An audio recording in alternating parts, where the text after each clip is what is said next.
કેવો પુત્રનું મૃત્યુ પિતાથી પહેલા થઈ જાય છે? કેવો પુત્ર મા બાપને કરુણ દુઃખ આપવા માટે જન્મ લે છે? મિત્રો, ઘણીવાર આ પ્રકારની ઘટનાઓ આપણને જોવા અને સાંભળવા મળે છે કે કોઈ પિતાની સામે તેના યુવાન પુત્રનું મૃત્યુ થઈ જાય છે, કે પછી કોઈ પુત્રએ પોતાના મા બાપ અથવા માતા પિતાને એટલું દુઃખ આપ્યું હોય કે જેટલું તો કોઈ શત્રુ પણ ના આપે. આખરે આવું કેમ બને છે? તો ચાલો આપણે આ કહાનીના માધ્યમથી સમજીએ કે પિતાની પહેલા પુત્રનું મૃત્યુ કેમ થઈ જાય છે. મિત્રો, કહાની શરૂ કરતા પહેલા તમને વિનંતી છે કે આ વિડીયોના અંત સુધી જોડાયેલા રહો અને વિડીયો પસંદ આવે તો લાઈક અને શેર કરજો. જો હજુ સુધી તમે અમારી ચેનલને સબસ્ક્રાઇબ ના કરી હોય તો અત્યારે જ સબસ્ક્રાઇબ કરી દેજો તથા કમેન્ટ બોક્સમાં હર હર મહાદેવ જરૂરથી લખી દેજો, જેથી ભગવાન ભોલેનાથની કૃપા આપણા સૌ પર નિરંતર બની રહે. તો ચાલો કહાની શરૂ કરીએ. એક સમયની વાત છે. હિમાલય પર્વતના શિખર પર પક્ષીઓની એક વિશાળ સભા ભરાઈને બેઠી હતી અને તે બધા પક્ષીઓની વચ્ચે જ્ઞાન ચર્ચા ચાલી રહી હતી. કેટલાક પક્ષીઓ પ્રશ્ન કરી રહ્યા હતા કે તેમાંથી જે જ્ઞાની પક્ષીઓ હતા તે પ્રશ્નોના જવાબ આપી રહ્યા હતા.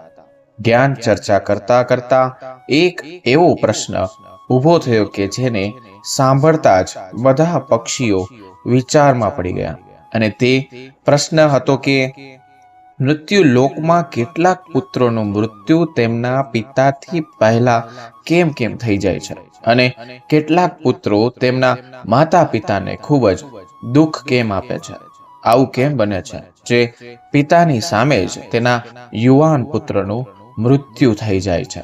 તે પિતા કેટલું દુઃખ થતું હશે? આમ તો એવું થવું જોઈએ કે પહેલા પિતાનું મૃત્યુ અને પછી પુત્ર તેના પિતાનો અગ્નિ સંસ્કાર કરે, પરંતુ ઘણીવાર પિતાએ પોતાના હાથોથી જ તેમના પુત્રનો અગ્નિ સંસ્કાર કરવો પડતો હોય છે. આવી પરિસ્થિતિમાં એક પિતા જીવતા જ મૃત્યુ સમાન કષ્ટ ભોગવે છે. કેટલીક વાર દીકરાઓ પોતાના મા બાપ સાથે શત્રુ જેવો વ્યવહાર કરે છે, તેમની સાથે મારઝોડ કરે છે, તેમની દેખરેખ રાખતા નથી, તેમને એકલો છોડી દે છે. તે સમયે પણ એક પિતા મૃત્યુ સમાન કષ્ટ ભોગવે છે. મિત્રો, બધા પક્ષીઓની વચ્ચે આ ચર્ચા ચાલી રહી હતી. કોઈને પણ સમજમાં નહોતું આવી રહ્યું કે આખરે આવું કેમ બને છે. વિષય ખૂબ જ મહત્વપૂર્ણ હતો. ત્યારે તે સભામાં પક્ષીરાજ ગરુડ આવે છે. પક્ષીરાજ ગરુડ એક વૃદ્ધ ગીધનું સ્વરૂપ ધારણ કરીને આવે છે અને એક જગ્યા પર બેસી જાય છે. ત્યારે બધા પક્ષીઓએ ઊભા થઈને તેમનું અભિવાદન કર્યું અને પછી ગરુડજીને કહેવા લાગ્યા કે હે પક્ષીઓ, તમારી વચ્ચે કોઈ વાત પર ચર્ચા ચાલી રહી છે? કોઈ વાતને લઈને તમે આટલા બધા વ્યાકુલ છો? ત્યારે બધા પક્ષીઓમાંથી એક પક્ષી ઊભું થઈને કહે છે કે હે પક્ષીરાજ, અમારી વચ્ચે જે સંવાદ ચાલી રહ્યો છે તેમાં પ્રશ્ન એ છે કે પિતાના પહેલા તેના પુત્રનું મૃત્યુ કેમ થઈ જાય છે. અમારે તે પ્રશ્નનો જવાબ જાણવો જ છે. ત્યારે પક્ષીરાજ ગરુડ કહેવા લાગ્યો કે હે પક્ષીઓ, સનાતન ધર્મના અનુસાર તમારું આ જીવન ગયા જન્મ પર આધારિત હોય છે અને એ પણ જરૂરી નથી કે તમારું આખું જીવન ગયા જન્મ પર આધારિત હોય, પરંતુ જો ગયા જન્મનો આપણો કોઈ હિસાબ કિતાબ બાકી રહી ગયો હોય તો આપણે તેને આ જન્મમાં પૂરો કરવો પડે છે. મિત્રો, પહેલા આપણે એ સમજવું પડશે કે આપણા કર્મ જ આપણી ગતિ નક્કી કરે છે. તમારા દ્વારા કરવામાં આવેલા કર્મ જ તમારા ભવિષ્યને નિર્ધારિત કરે છે. હે પક્ષીઓ, કર્મ 4 પ્રકારના હોય છે. નંબર 1 સંચિત કર્મ, નંબર 2 પ્રારંભ કર્મ, નંબર 3 આગામી કર્મ અને નંબર 4 વર્તમાન કર્મ. આ ચારેય કર્મોનું અલગ અલગ ફળ હોય છે.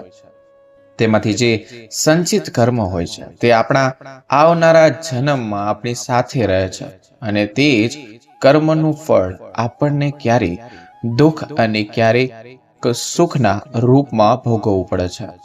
મૃત્યુ પછી આ ભૌતિક શરીર તો નષ્ટ થઈ જાય છે, પરંતુ જે સૂક્ષ્મ શરીર હોય છે તે જન્મ જનાંતર સુધી આત્મા સાથે જોડાયેલું રહે છે. અને આપણા જેટલા પણ સગા સંબંધી હોય છે તે બધા કોઈને કોઈ કારણવશ આપણી સાથે આવે છે. કોઈના કોઈ જન્મમાં તે આપણી સાથે કર્મનો હિસાબ ચૂકવવા માટે અલગ અલગ રૂપોમાં આવતા રહે છે. તે વૃદ્ધ ગીધની વાત સાંભળીને બધા પક્ષીઓ કહેવા લાગ્યા કે, હે પક્ષીરાજ, તમારી આ વાત અમારી સમજવા નથી આવી રહી. તમે હજુ પણ વધારે સરળ ભાષામાં અમને સમજાવો. ત્યારે પક્ષીરાજ કહેવા લાગ્યા કે, હે પક્ષીઓ, ધ્યાનથી સાંભળો. હું તમને એક અદ્ભુત અને એક રહસ્યમય કથા સંભળાવવાનો છું. આ કથાના માધ્યમથી તમને એ જવાબ મળી જશે કે પુત્રનું મૃત્યુ પિતાથી પહેલા કેમ થઈ જાય છે. આ બધા પક્ષીઓ ચૂપચાપ બેસી જાય છે અને પક્ષીરાજ ગરુડ કથા સંભળાવવાનું આરંભ કરે છે અને કહે છે કે, હે પક્ષીઓ, એક ગામમાં એક ખેડૂત રહેતો હતો. તેના પરિવારમાં એક પત્ની અને પુત્ર હતા. થોડા વર્ષો બાદ તે ખેડૂતની પત્નીનું મૃત્યુ થઈ જાય છે. જે સમયે તે ખેડૂતની પત્નીનું મૃત્યુ થયું હતું તે સમયે તેમના પુત્રની ઉંમર ફક્ત 10 વર્ષની હતી. ત્યારે તે ખેડૂતે પોતાના બીજા લગ્ન કરી દીધા. ત્યારબાદ તે ખેડૂતને બીજી પત્ની પણ એક પુત્ર પ્રાપ્ત થયો છે. મિત્રો, સંયોગના કારણે તે ખેડૂતની બીજી પત્નીનું પણ મૃત્યુ થઈ જાય છે. ત્યારે તે ખેડૂત પોતાના બંને પુત્ર સાથે એકલો રહી જાય છે. થોડા સમય બાદ તે ખેડૂતને જે મોટો પુત્ર હતો, જે પહેલી પત્નીથી જન્મ્યો હતો, તે હવે લગ્ન કરવાને લાયક થઈ જાય છે. હવે ખેડૂતે ખૂબ જ ધામધૂમથી પોતાના મોટા પુત્રના લગ્ન કરાવી દીધા. ધીરે ધીરે થોડા સમય બાદ તે ખેડૂત બીમાર પડી જાય છે. બીમારીના કારણે તેની હાલત વધારે ખરાબ થઈ જાય છે અને એક દિવસ તેનું પણ મૃત્યુ થઈ જાય છે. તે ખેડૂતનો જે નાનો પુત્ર હતો, જે તેની બીજી પત્નીથી જન્મ્યો હતો, તે પોતાના સાવકા ભાઈ સાથે રહેવા લાગ્યો. મોટો ભાઈ પોતાના નાના ભાઈને ખૂબ જ પ્રેમથી રાખતો હતો. ધીમે ધીમે સમય પસાર થતો ગયો. એક દિવસ તે ખેડૂતનો નાનો દીકરો બીમાર થઈ જાય છે અને તેની તબિયત પણ વધારે ખરાબ રહેવા લાગે છે. ત્યારે મોટા ભાઈએ આસપાસના ગામોના વૈદ્યો પાસેથી એક સારવાર કરાવી, પરંતુ તેના નાના ભાઈને કોઈ રાહત મળી નહીં. વૃદ્ધ ગીધ કહે છે કે, હે પક્ષીઓ, ધ્યાનથી સાંભળજો, ખૂબ જ અદ્ભુત કહાની છે. કેવા કર્મોના કારણે પિતાથી પહેલા પુત્રનું મૃત્યુ થઈ જાય છે. જ્યારે મોટા ભાઈએ પોતાના નાના ભાઈની ઘણી બધા વેદો અને હકીમોને પાસે સારવાર કરાવી, પરંતુ તેનું હાલતમાં કોઈ સુધારો આવ્યો જ નહીં. દિવસે ને દિવસે નાના ભાઈની તબિયત વધારે ખરાબ થઈ રહી હતી. મોટા ભાઈના ઘણા બધા પૈસા નાના ભાઈની સારવાર પાછળ ખર્ચ થઈ ગયા હતા. સારવાર કરાવતા મોટો ભાઈ હવે ખૂબ જ થાકી ગયો હતો. એક દિવસ મોટા ભાઈએ તેની પત્નીને કહ્યું કે, મારો નાનો ભાઈ, જે મારી સાવકી માના પેટેથી જન્મ્યો છે, જો તે મરી જશે તો આપણે તેના ઈલાજ માટે પૈસા ખર્ચ નહીં કરવા પડે અને આપણી મિલકતમાંથી પણ તેને આપણે અડધો ભાગ નહીં આપવો પડે. તેના ભાગની બધી જ જમીન અને મિલકત આપણી થઈ જશે. મિત્રો, મોટા ભાઈને તેના નાના ભાઈના જીવથી પણ વધારે વહાલી પોતાની મિલકત અને તેના નાના ભાઈના ભાગની મિલકત લાગી રહી હતી. પતિની આ વાત તેની પત્નીએ પણ સારી લાગે છે. ત્યારે તેની પત્ની કહે છે કે, સાંભળો, એવી રીતે આપણે તેને મારી પણ ન શકીએ ને જો તેને મારી નાખ્યો તો લોકો સમજશે કે આપણે લાલચના કારણે નાના ભાઈને મારી નાખ્યો. આપણે આ કામ કોઈ વૈદ જોડે કરાવવું જોઈએ. તમે જાઓ અને કોઈ વેદને લાલચ આપીને કહો કે આ નાના ભાઈને દવાના બદલે ઝેર આપીને મારી નાખે, જેનાથી કોઈને ખબર નહીં પડે અને આપણા સગા સંબંધીઓ પણ આપણા પર શક નહીં કરે. બધા લોકો કહેશે કે આ બીમાર હતો અને બીમારીના કારણે જ તેનું મૃત્યુ થઈ ગયું. મોટા ભાઈએ તેની પત્નીની વાત માની લીધી અને મનમાં વિચાર કરવા લાગ્યો કે કોઈ વૈદ જોડે વાત કરવી જોઈએ તો અમારું કામ થઈ જશે. મોટા ભાઈએ આવું જ કર્યું. તેને નજીકનો કોઈ વૈદ મળી જાય છે અને તે વૈદ પૈસાનો ખૂબ જ લાલચી હોય છે. જ્યારે મોટા ભાઈએ તે વૈદને વાત કરે કે મારે મારા નાના ભાઈને ઝેર આપીને મરાવી નાખવો છે, ત્યારે આ સાંભળીને તે વૈદ પહેલા તો થોડોક ગભરાઈ ગયો, પરંતુ જ્યારે તે ખેડૂતના મોટા પુત્ર તે વૈદને 1000 મુદ્રિકાઓની લાલચ આપી ત્યારે તે વૈદ આ કામ કરવા માટે પણ રાજી થઈ જાય છે. મિત્રો, તેનો નાનો ભાઈ બીમાર રહેતો હતો. તે વૈદ તેનો ઈલાજ કરાવવાના બહાને તેને જોવા માટે આવે છે અને તેના પર ઈલાજ કરવા લાગે છે અને ઈલાજ કરવાના બહાને તેને ઝેર આપીને જતો રહે છે. ઝેરના પ્રભાવના કારણે તરત તેનું મૃત્યુ થઈ જાય છે. પોતાના નાના ભાઈના મૃત્યુ પર મોટો ભાઈ અને તેની પત્ની ખૂબ જ ખુશી મનાવે છે અને તેઓ બંને વિચારવા લાગે છે કે હવે આપણા રસ્તાનો કાંટો નીકળી ગયો છે. તેના ભાગની બધી જ જમીન અને મિલકત પર હવે આપણો અધિકાર હશે. તે બંને ખૂબ જ પ્રસન્ન થાય છે. અને યાદ રાખજો મિત્રો કે જે ખુશી બીજાના દુઃખ પર આધારિત હોય છે, જે ધન હિસ્સા કરીને કમાવામાં આવે છે, તે ધન ક્યારેય પણ તમને સુખ આપી શકતું નથી. અને જે લોકો દુઃખ આપીને પણ સુખ મેળવવાની કામના કરવાવાળા હોય છે, તેમના જીવનમાં એક દિવસ મહાભયાનક દુઃખ આવે છે. તે વૃદ્ધ ગીધ કહે છે કે હે પક્ષીઓ, આ રીતે મોટા ભાઈએ તેના નાના ભાઈને મારી નાખ્યો અને તેની બધી જ ધન સંપત્તિ પર પોતાનો અધિકાર જમાવી દીધો. તેમના કોઈ સગા સંબંધીને પણ આ વાતનો શક ના થવા દીધો. સગા સંબંધીઓ તેને આવું વિચારી રહ્યા હતા કે આ ભાઈ તો કેટલો સારો છે. પોતાના સાવકા ભાઈનો એટલો બધો ઈલાજ કરાવ્યો, તેની કેટલી દેખભાલ કરી, તેની કેટલી સેવા કરી, પરંતુ તે બિચારો તેને બચાવી શક્યો નહીં. તે કરી પણ શું શકતો? તેનો રોગ જ અસાધાર્ય હતો. એ બિચારાનો મૃત્યુ થઈ ગયો. દુનિયાવાળાને શું ખબર હતી કે નાનો ભાઈ મર્યો ન હતો, પરંતુ તેને મારી નાખવામાં આવ્યો હતો. મોટો ભાઈ વિધિપૂર્વક તેના નાના ભાઈનો અંતિમ સંસ્કાર કરી દે છે. ધીરે ધીરે સમય પસાર થતો જાય છે.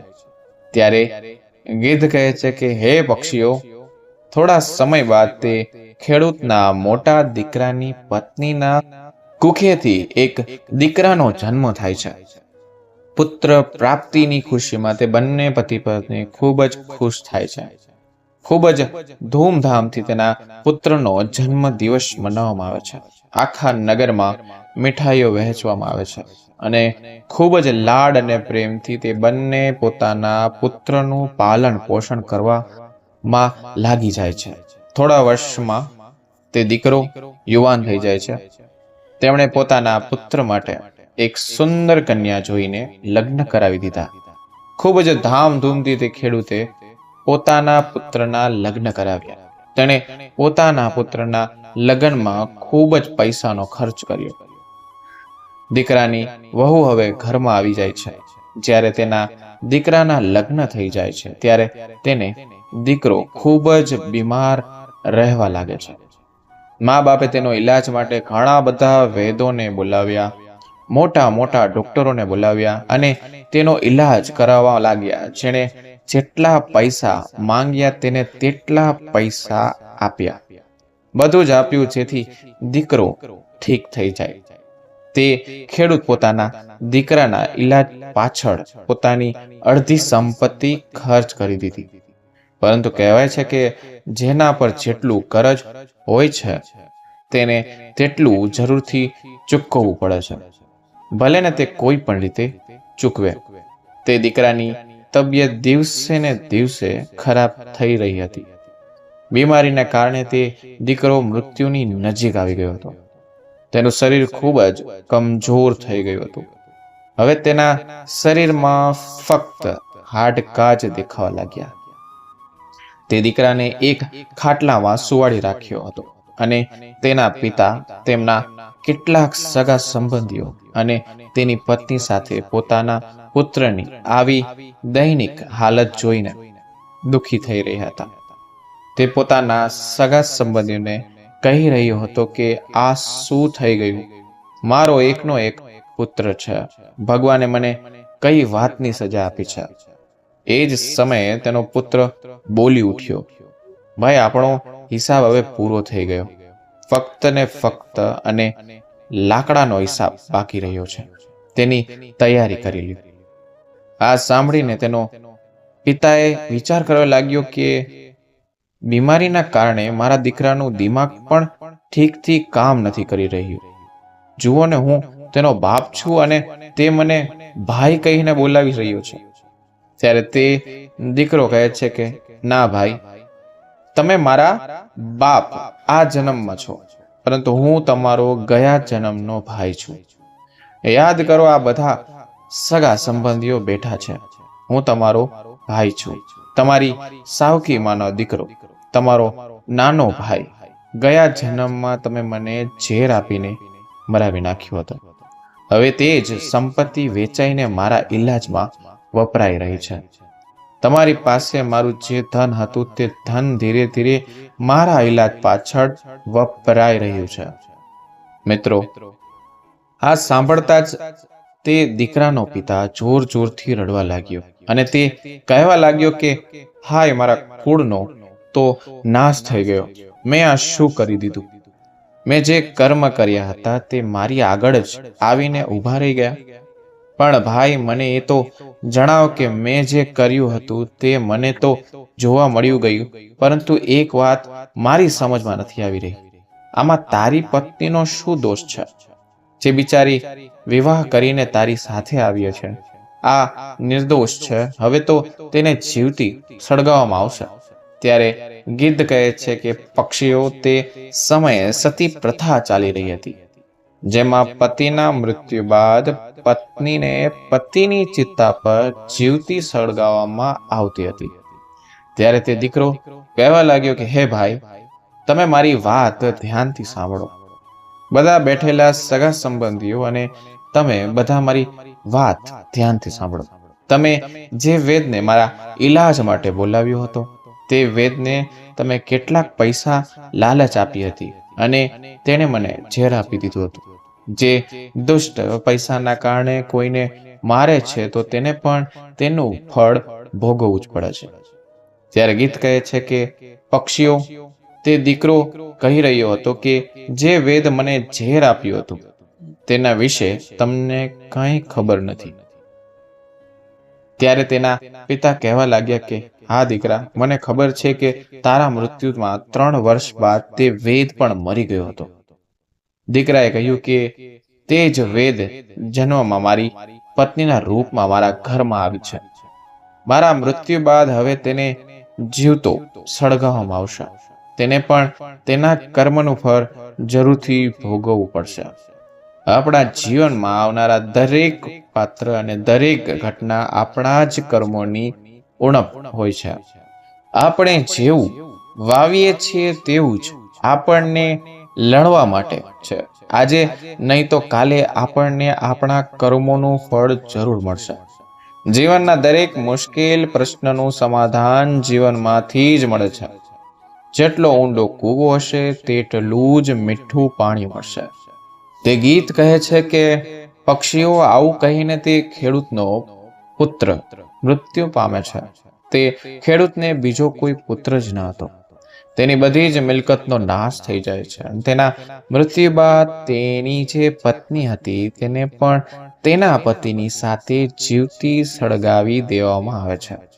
તે વેદને પણ તેના કર્મોનું ફળ મળી જાય છે. જેણે લાલચના કારણે તે ખેડૂતના પુત્રને ઝેર આપ્યું હતું, તે વેદ મરીને તેના પત્ની બન્યો હતો.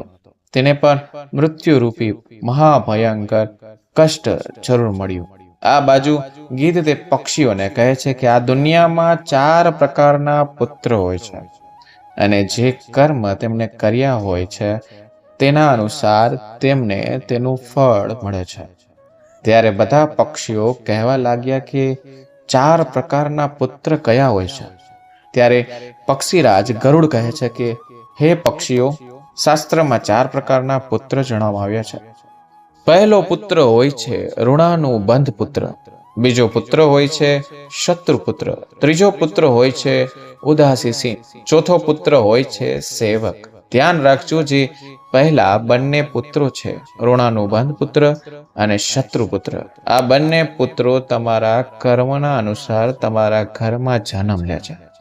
ત્યારે તેમનું મૃત્યુ પિતાથી પહેલા થઈ જાય છે.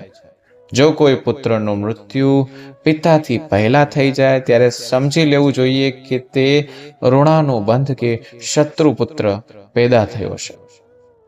પ્રચલિત માન્યતા અનુસાર જો તમે તમારા પૂર્વજ જન્મમાં કોઈ વ્યક્તિને કોઈ પણ પ્રકારનું ગંભીર દુઃખ પહોંચાડ્યું હોય અને તે વ્યક્તિ તમારી સાથે કોઈ પણ રીતે બદલો લેવા માંગતો હોય અને તે કોઈ કારણવશ બદલો ના લઈ શક્યો હોય, કેમ કે તે કમજોર હશે અને તે તડપીને મરી જાય છે, તો નક્કી જ તે વ્યક્તિ આ જન્મમાં તમારો પુત્ર બનીને પાછો આવશે અને તે પોતાના બદલો જરૂર પૂરો કરશે અને તમારે તમારા જ પુત્રનું મૃત્યુ જોવું પડશે.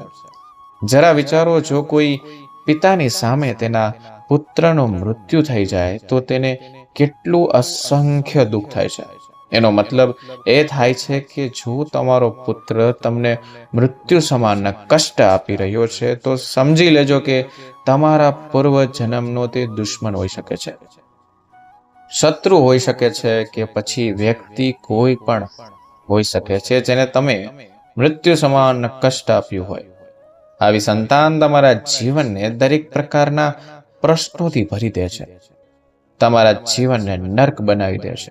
આવા સંતાન તમને મારે છે, હેરાન કરે છે, તમારી ધન સંપત્તિને કુરકુમોના માધ્યમથી બરબાદ કરી દે છે અને આ એક દિવસ તમને ભીખ માંગવા માટે મજબૂર કરી દે છે. તો પક્ષીઓ, આ રીતે પિતાથી પહેલા તે જ 2 પુત્રો મરે છે, જે ઋણાનુબંધ પુત્ર હોય છે અને જે શત્રુપુત્ર હોય છે.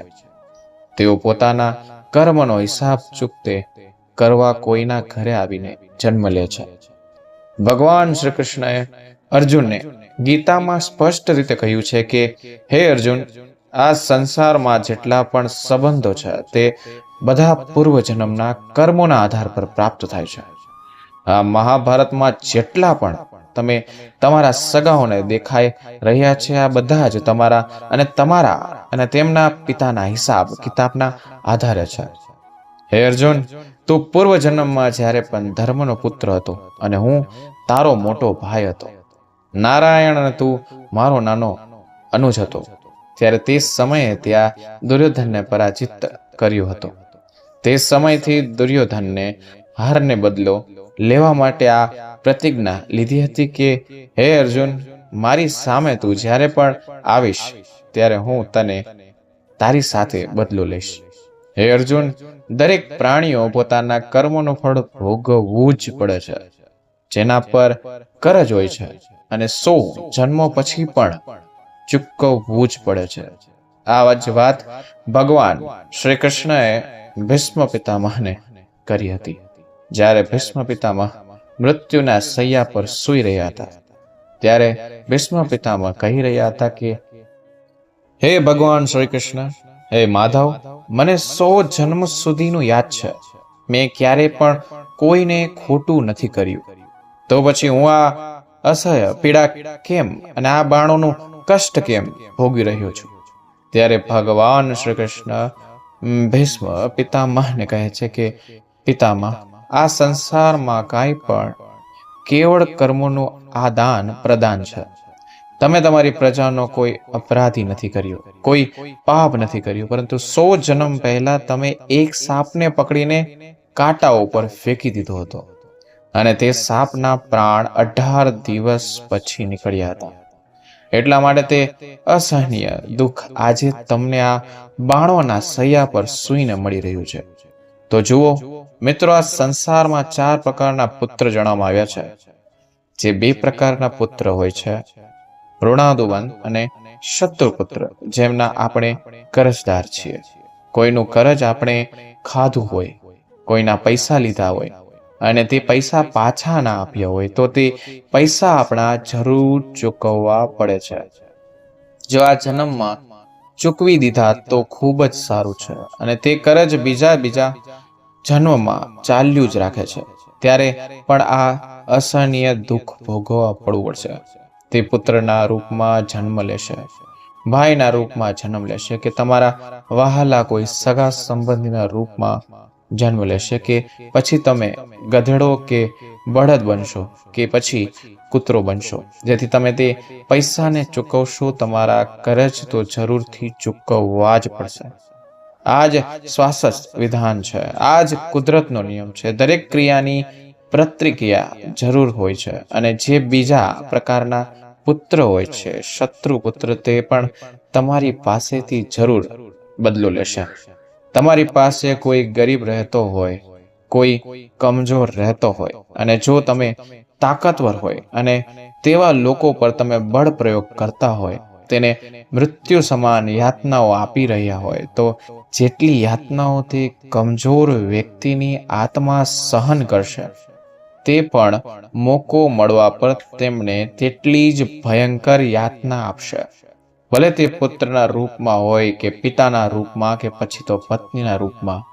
આ રીતે પહેલા બંને પ્રકારના મૃત્યુનો જન્મ પિતા પહેલા થઈ જાય છે, અને પછી બાકીના જે 2 પુત્રો હોય છે, તે ઉદાસ અને સેવક, તેમનું મૃત્યુ પિતા પછી થાય છે.